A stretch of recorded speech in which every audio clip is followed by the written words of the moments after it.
S A Rajkumar, singer Hariharan இவங்க கூட்டணியில் solo melody பாடல்கள்னு சொன்னால் உங்களுக்கு ஞாபகம் வர பாட்டு எது? இந்த கூட்டணியில் வந்த டாப் 5 சாங்ஸை பற்றி நம்ம பார்ப்போம். Song number 5.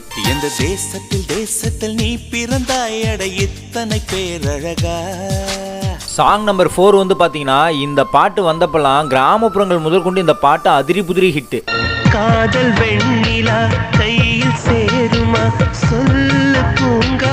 சாங் நம்பர் 3 வந்து பார்த்தீங்கன்னா, என் காதலியை வர்ணிக்க ஒரு பாட்டை நீங்கள் ரெஃபர் பண்ணுங்கன்னு சொன்னால் இந்த பாட்டை நான் சொல்லுவேன். 20 கோடி நிலவுகள் கூடி பெண்மையானதோ. சாங் நம்பர் 2 வந்து பார்த்தீங்கன்னா, 90s கிட்ஸ் லைஃபோடைய நாஸ்டாலஜிக் மெமரிக்கு இந்த பாட்டு ஒரு சான்று. ரோசாப்பூ சின்ன ரோசாப்பூ ஒம்பே. சாங் நம்பர் 1 வந்து பார்த்தீங்கன்னா, எஸ் ஏ ராஜ்குமாரும் ஹரிஹரன் அவர்களும் நம்மளை தூங்க விடாமல் பண்ண அந்த பாட்டு. ஏதோ ஒரு பாட்டு என் காதில் கேட்கும்.